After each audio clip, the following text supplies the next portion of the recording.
The Tudors Dynasty Podcast.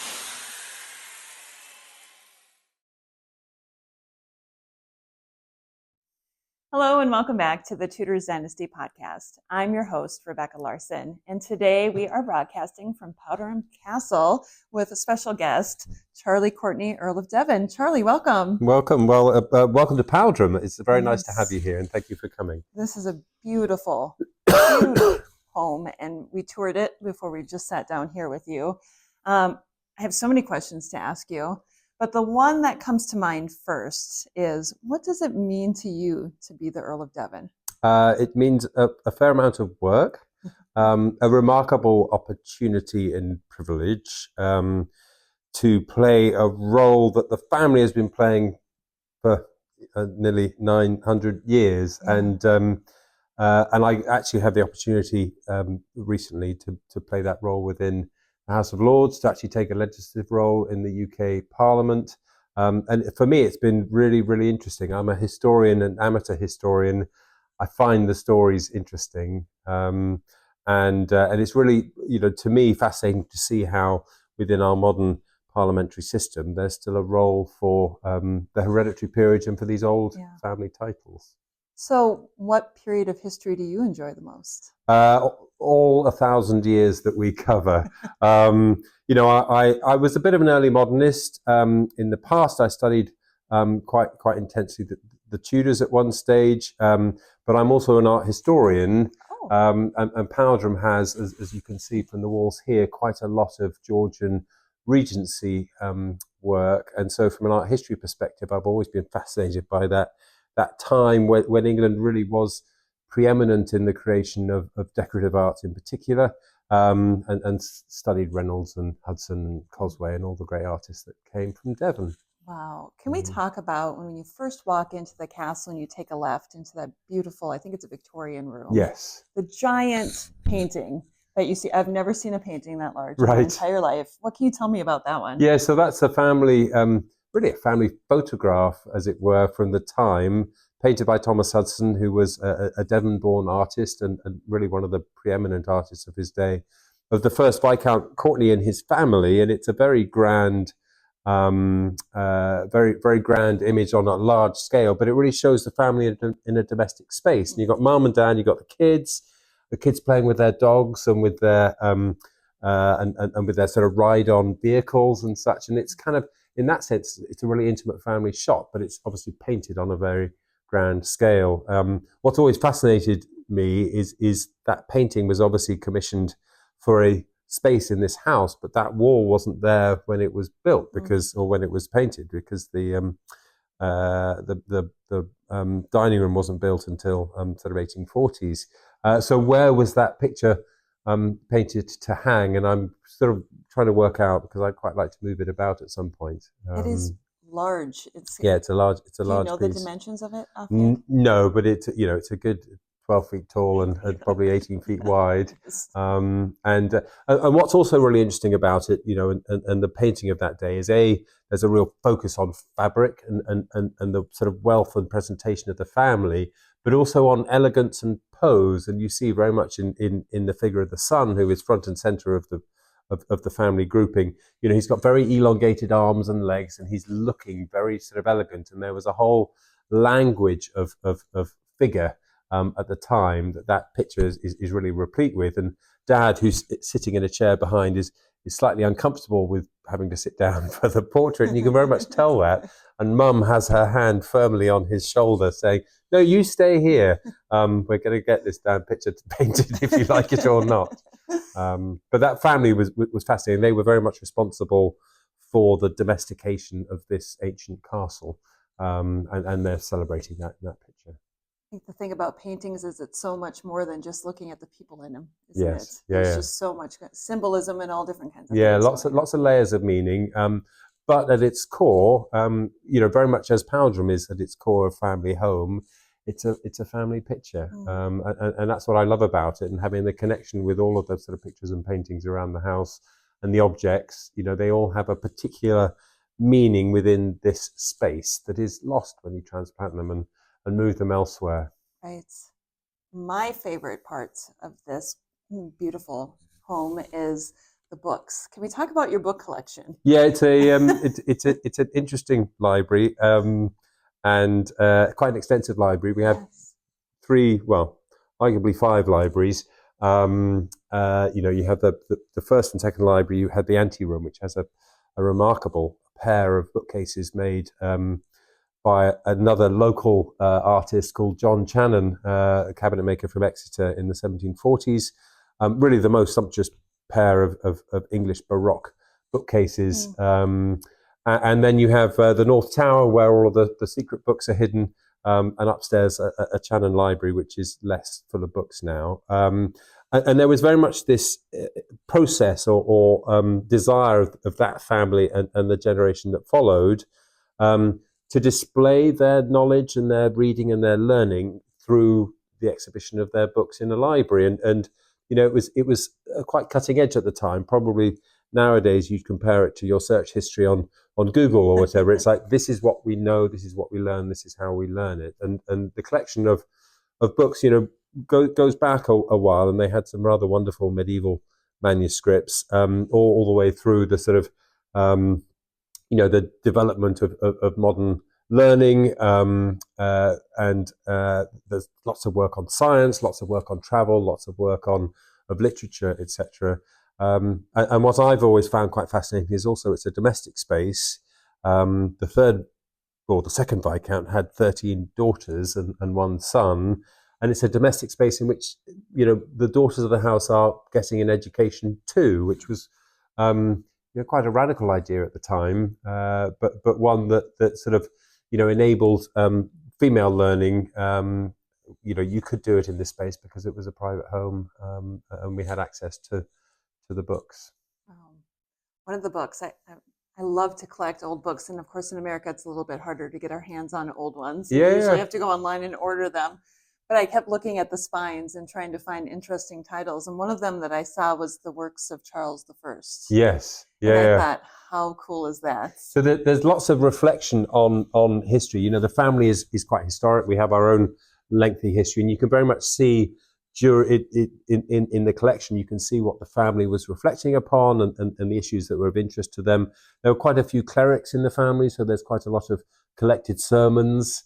And then you have a wonderful history of the French Revolution written, or sort of eyewitness account of the French Revolution written in the 1790s, obviously annotated by the third Viscount, who was living here at the time, effectively watching this Republican Revolution happen in real time. And you sort of see how they're sort of following it and understanding it and trying to understand what it means, for English aristocracy. And it would have been quite a febrile time. And obviously America had recently had its own revolution and dealt with us as it did.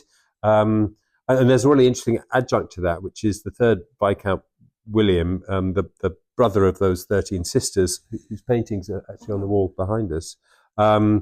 He went on to acquire for his music room that he built in 1792 the official French portrait from the French embassy of Louis XVI. So the king had just been beheaded, and William, we are French, our family is French, Courtney is a French name. William, this young French aristocrat, buys the portrait of the beheaded French king and hangs it in his music room opposite himself, which was quite a sort of statement of intent to the Republicans, saying, bring it on, perhaps. He's a fascinating character. As far as books go, is there one in here that stands out the most to you? There's one really fascinating one. There were two fascinating books, one of which sadly my father sold, which are medieval texts. They were actually in the Devon Records Office, and we really didn't know that we didn't know we owned them. And one was this book called the Courtney Compendium, which was a compendium of travel stories that had been collected by the monks of Ford Abbey. Ford Abbey was an ancient Cistercian foundation on the Devon-Dorset border that was founded by the family or predecessors of ours in about 1130, the de Brion family. Anyway, these monks had collected all these travel stories around Scandinavia, the Eastern Mediterranean, and it also included the oldest account of Marco Polo's journey to Xanadu. And so here you have these monks of the sort of 12, 1300s reflecting upon the challenges of doing trade with China, which is exactly what the Americans and the Europeans are dealing with today. Yes. And life does not move on very far, and having access to these wonderful old records really allows us to reflect upon, we don't move forward very much. And then the other book that we also unearthed at the same time was a cartulary, which I have in my office, which is a book of charters dating from about the same time, about from 1340 to about 1400. And it's a book of accounts of the family estates and land and charters, basically showing your ownership of the various manors that the family owned at the time. And that was the sort of height of the family's land holdings in the southwest of England. And it was designed to pass from father to son on inheritance. And of course, I discovered that we owned it shortly after my father died. I took a telephone call from the auction house at Sotheby's saying, would you like your cartulary back, Lord Devon? And it was like, what's a cartulary? And why? Because they'd obviously taken it away to value it, consider it. And so I got this book back, and since then we've had an amazing time translating it, scanning it. We've worked with the Exeter University Digital Humanities Laboratory, and they've done lots of digital scans of it, and they've used it to teach students how to read ancient medieval texts. But also it contains really quite humdrum histories or quite interesting histories of all the towns that the family would have founded during that period. And so it's suddenly become a real resource for local history and local knowledge. And we learned that Ken Ford, was founded because the family owned the village of Ken. The main road from Exeter to Plymouth went about 2 miles up the road from Ken. So they built a new town at Ken Ford so that they could take advantage of the trade that passes along the road. And similarly at Colcombe or Collerton in East Devon. And so you find about all these founding stories of these old communities around the county, which is really useful. And it has a wonderful, at the front of the book, wonderfully illustrated family tree, which shows the family in 1300s very much associating themselves with the Norman conquest in ways that we don't in our modern telling of our story. We see ourselves as Plantagenet Angevin French, who came over with Eleanor of Aquitaine. But back in those days, it was important that we'd married into these Norman conquering families, the de Redvers and the de Brion families, and those were the guys that we were very much telling the stories of. And reflecting, it's oddly, it's one of the earliest family trees in one of the earliest private family trees in Europe. It's, wasn't something that was done at the time. People didn't reflect upon their heritage in quite the way that obviously people do now with the Ancestry.com, etc. And it was quite rare for a private family to link itself back through generations. The royal family did it, and obviously you see it in the Bible with the kings of Israel, etc. But it was not something that typically was done in a private house. So it was interesting that the family was doing it to link themselves back to these sort of ancient families and try and establish a sort of significance within the county, which still, slightly runs through to this day. Did you have any idea as a young man what your family name meant? Yes, I was always interested in it. I still don't know really what it means, but I know that it's, it's a really interesting survivor. It provides a nice long timeline. As I say, you pick up Athon in 1000 AD. He sort of appears in the history books, and there aren't many that sort of cling on like limpets like we do in this house. There's a lovely digression. Edward Gibbon wrote the Decline and Fall of the Roman Empire, which is a wonderful early history book of Europe from the Romans onwards through the Middle Ages. And he has this really lovely digression on the Courtney family, sort of explaining how this family sort of appears early in history and then goes in many different directions to Constantinople, where they became emperors and kings of Jerusalem, and in France, where they kind of fell out of favour, and then a branch of the family moved to England, which is where we back in the 1760s when he was writing that history, at that time it was like, God, they're still here. And 250 years later, bloody hell, they're still here. And we carry on. It's it's a really interesting story, and one that I really enjoy sharing and allowing others to reflect upon and learn from. So the Courtney name is one that I really have not discussed much on my podcast. And yesterday we were at Wolf Hall Weekend. Yes. And we were talking about the Exitor conspiracy. And I'm hoping for my listeners, you can kind of explain it to them. Yes. It's, this context that we're talking about of the ancientness of the lineage is what always gets the family into trouble. And in the Exitor conspiracy, the Courtney family, which had been in Devon for centuries and at various times had sort of been proximate to, but never really involved in the sort of national political story. Suddenly they get very involved because we end up marrying the daughter of King Edward the Fourth, the last Plantagenet king, Catherine, and her sister marries Henry VII, and so instantly we're within the sort of close Tudor family. Henry VIII therefore becomes king, and his first cousin is Henry Courtney, the Marquis of Exeter, or he creates him the Marquis of Exeter. And so they're close childhood friends. And, when Henry is young, King Henry is young, Henry, the Marquis of Exeter, is one of his great friends, and he jousts for him at the Field of the Cloth of Gold. I think he's designated to be his successor should Henry die without male issue, because he's obviously a cousin and he has that Plantagenet blood that was so valued. But then as things develop, Henry Courtney becomes something of a threat. And certainly as soon as Henry VIII himself has a son, then Henry Courtney is a challenge because he is possibly an alternate for the throne. Thomas Cromwell identifies this risk. And there's, I think the history books are unclear as to whether it's concocted or whether there is some real basis to it, that Henry Courtney is somehow plotting to overthrow Henry.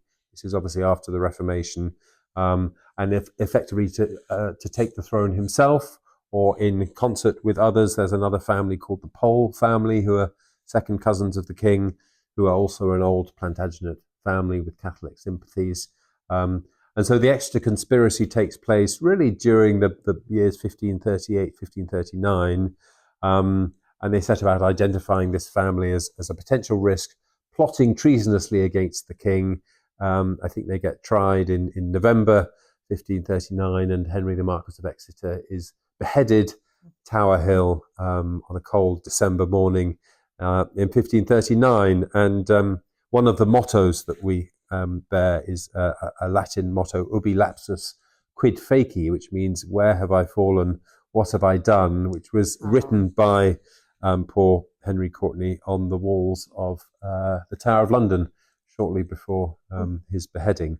And, having been such a sort of preeminent man of court, his downfall was very sudden, very brutal, and very vicious. And Henry VIII was taking no prisoners at that time. It was such a dangerous time to be of royal blood, to be so near the throne. And we see that with Margaret Pole as well, don't we? Yeah. I think what's interesting is the Tudors have always been insecure about their lineage and their right to rule, and they very much sort of played two sides. So they relied upon these old Plantagenet families to get them into power. Yeah. And interestingly, the Courtneys were very involved during the succession of the Tudors. We accompanied Henry Tudor off to France. Bishop Peter Courtney, who was the Bishop of Exeter and latterly Bishop of Winchester, crowned Henry VII at Winchester Cathedral. If you went into the dining room here, you'll have noticed a very ornate medieval style fireplace. Yes. That is modelled on Bishop Peter Courtney's amazing fireplace at the Bishop's Palace in Really? Exeter Cathedral. And the Bishop's Palace in Exeter has this wonderful baronial fireplace with coats of arms all over it. And it's the first place in English iconography that you see the Tudor rose, so the white and the red rose combined. So you had spoken previously about all the properties as well that your family has owned. And I just stayed at Tiverton Castle the last 2 nights. That was our best castle. It was. Yeah. What other places did you have? Well, so we started, obviously in France, we had a wonderful chateau called Chateau Renard, which was on the edge of the town of Courtenay. And that's why Athon took the name Courtenay, because he fortified the town in about 1000 AD. But when we moved to England, we first lived in Oxfordshire, a place called Wootton Courtney on the River Thames. But quite quickly we moved to Devon and were planted, as it were, in Oakhampton Castle, which was a fabulous Norman Motte and Bailey castle that still stands in sort of ruinous form. Is really worth a visit if anyone sort of wants to come to Devon, because it's a proper medieval fortress. And that's where the Courtneys established themselves, really with a view to defending the western reaches of the Plantagenet Empire from the marauding Cornish, who were never quite tamed and still aren't. And then we, as I said, began to marry these distinguished noble families in Devon, the Dreadford family, and acquired Tiverton Castle through that. Nearby to Tiverton Castle was Bickley Castle, which we owned for a couple of 100 years. There's a lovely castle at Plympton down in Plymouth that was an important fortification that we owned. And obviously Exeter Castle was the sort of main castle where actually the earldom of Devon was forged when Baldwin de Redvers raised his standard in support of the Empress Matilda. So we were there at one point too. And oddly, Powderham, where we are now, is really one of the latest acquisitions of the family. We acquired the manor of Powderham when we married this amazing woman, Margaret de Bowen, in 1325, so nearly 700 years ago. And she brought with her the manor of Powderham as part of her dowry, and then set about, she disposed of it, not to her eldest son, who obviously was due to be the Earl living at Tiverton, but to her sixth son, Sir Philip, and he built the castle, which is why we're a sort of cadet branch of the main family, which is why we survived and didn't get beheaded like all the other ones did. You stayed safe. Yeah, we kept our noses clean and kept out of trouble. I'm actually going to Devon tomorrow. Does that castle still stand? Exeter? Or Plymouth. Plymouth. Yes. Yeah, sorry. Plympton. I don't think Plympton still stands, but I imagine, because it's, again, one of those Norman Motte and Baileys, I think there probably will be a something of it. But I've never been down there. Yeah, Really? yeah. Be worth visiting. So many great places. Yeah, and actually Devon has this really nice sequence of castles, and it's very your audience probably will know the Game of Thrones series, yes. which is obviously based quite closely actually on the English Wars of the Roses. And you very much see that played out amongst these Courtney castles in Devon, because we were very much the power brokers at the time in the southwest, and you know, there was a time in the mid 1450s when the Earl of Devon, who lived at Tiverton, was being challenged for primacy in the county by the Bonville family of East Devon, a place called Chute, and they teamed up with us, the Powderham Courtneys, to challenge the Earl for supremacy. And we had a big battle at Clyst Heath, which is just next to Exeter, where the rugby club currently stands. And we lost, but we retired to Powderham and managed to sue for peace. But it was very much like, you know, the Battle of the Bastards. It's one of the last private battles on English soil where private families could raise an army and fight each other for local control. And obviously, after Bosworth and the centralisation that the Tudors managed to deploy across the whole country, those kind of private enmities fell away, and everybody became a servant of the crown. But prior to that, you know, you could have enough power in the southwest of England to almost ignore what was going on in the centre of government. You know, after the death of Elizabeth I, is it possible the Courtneys were looking for the throne? I don't know. There's a wonderful piece of evidence in the Library of Congress's collection, actually, which is a wonderful letter written from a Catholic spy whose name escapes me. I was trying to think of it yesterday, but it's a really wonderful name, so you have to find it up and let your listeners know. But he writes to King Philip of Spain, saying, "Dear King Philip, should this, dodgy Protestant queen die without sorting out her succession, and should you wish to invade and return England to the true faith, you could do much worse than land in Devon and go and have tea with Sir William Courtney at Powderham. And once you get him on side, the southwest will be yours, and that way you can make your way into the country." We might have had aspirations to return the country to its original faith. Sir William was actually quite well known at the time as being, a man of quite local significance, but be a man of considerable Catholic sympathy. And it's quite interesting that 100 years later, almost exactly 100 years after the Spanish Armada failed to invade successfully, the Dutch succeeded, and William of Orange landed at Torbay in 1688 at the Glorious Revolution, and he chose to come and have tea with Sir William Courtney at Ford House, which is where we were living at the time. And his first night on English soil was spent as a guest of ours, albeit Sir William apparently made sure he was not resident at the time, just in case the Glorious Revolution didn't work out. But obviously it did work out. And it's sort of nice to have that involvement in these parts of our history, but it also is a reminder that Devon and the southwest of England is the naughty way into the country. Mm-hmm. We're a long way from London, and central control doesn't really extend down here, and yet we're quite close to Europe, and we have strong trading ties with Holland and with the south of France and with Portugal and Spain. And so there's lots of flow of information, of knowledge. We talked earlier about books, and that there is lots of information that comes in and out, particularly the ex-estuary, which Powderham is right next to. And I love to use that story to remind the southwest of England that we're where modern, radical, quite challenging thought comes and goes from this country without necessarily being edited by the palace of or the court of St. James and central authority. So. And we're trying to work on that to this day. I think there's something to be said for the fact that the Courtney name in the family line is still here. The Tudor line died out with Elizabeth I.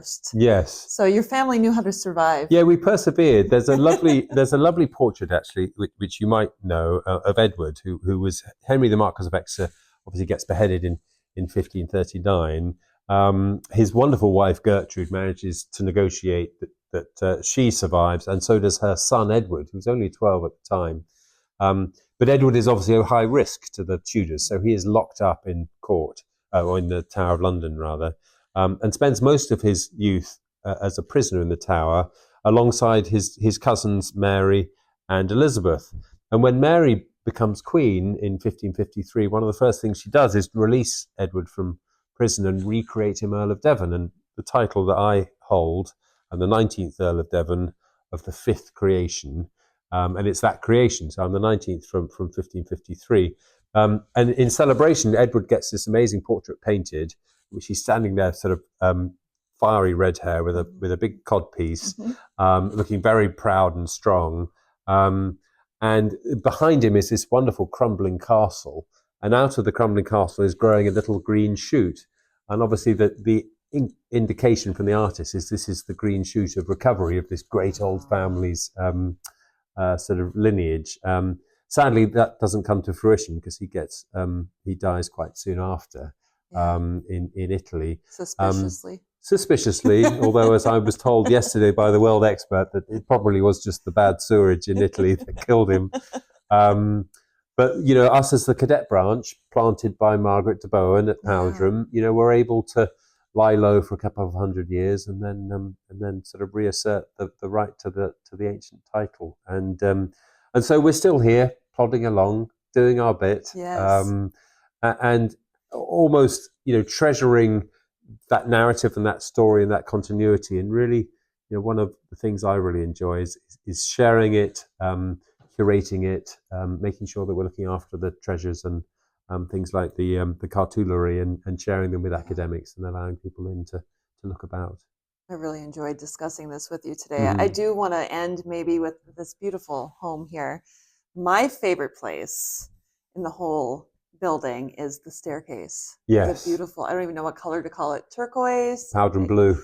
I could not stop staring at it. It is so beautiful. Yeah, it's a fabulous space. It is.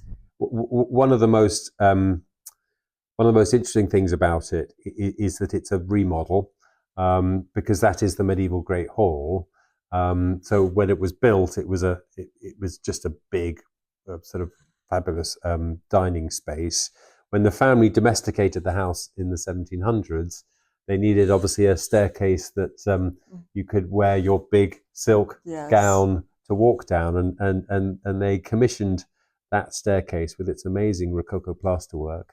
And as I mentioned earlier, we have excellent local artists such as Thomas Hudson, excellent local cabinet makers like John Channon, clockmakers like William Stumbles, but the plasterer himself came from Exeter, a chap called John Jenkins. And so you get this fabulous Rococo plasterwork that really is, probably some of the greatest Rococo interiors in England, done by an Exeter craftsman. And that's what's so lovely about Powderham, is it really extols the amazing ability of local artists and craftsmen.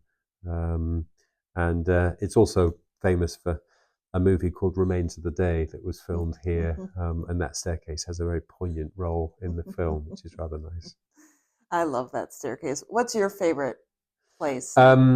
So I always struggle with what's my favorite place, because what I love about Powderham is its many different characteristics. It's having been an art historian, I've really always had a thing for the Gothic, and what Powderham does is it's a mock Gothic family home that shows you every era of the Gothic. So you've obviously got the original 1390s building with the Great Hall and the three arches, but then you go all the way through the Georgian period, through the Regency period, into the Victorian period, and you've got a little bit of everything there. I think the most fabulous room is the music room, built by the third Viscount for his 21st birthday, which is sumptuous, with a wonderful big dome and amazing sculptures and urns, and is a great space for entertaining. Is that the room that you would choose to just have a sit in? Yeah, sometimes I go through and sit there. It's a nice place to, when we had the kids here at Christmas, to have a family dance and a party, and it's really, really great space. That sounds wonderful. Yeah. Charlie, thank you so much for taking thank you for coming. It's a real pleasure to meet you. Well, this has been such a pleasure to meet with you and to see this beautiful home and the grounds as well. Well, do come back, and we have strong ties with America generally, and it's always nice to welcome Americans to Devon.